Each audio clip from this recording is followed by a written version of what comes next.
आमल की एकादशी की अनोखी कथा, सबसे अलग कहानी। फाल्गुन मास की शुक्ल पक्ष की एकादशी को आने वाली आमल की एकादशी केवल व्रत नहीं बल्कि विश्वास और सेवा की परीक्षा मानी जाती है। यह कथा एक छोटे से गांव आनंदपुर की है जो आंवले के पेड़ों से घिरा हुआ था। गांव में माधव नाम का एक गरीब ग्वाला रहता था। उसके पास धन नहीं था पर भक्ति अपार थी।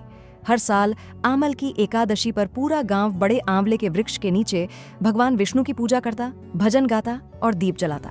माधव भी वहां आता, लेकिन उसके पास चढ़ाने को केवल 1 लोटा जल और 2 आंवले होते। एक वर्ष गांव में भयंकर सूखा पड़ा। खेत सूख गए, पशु बीमार पड़ने लगे। लोग बोले, इस बार पूजा कैसे होगी? फल फूल ही नहीं है।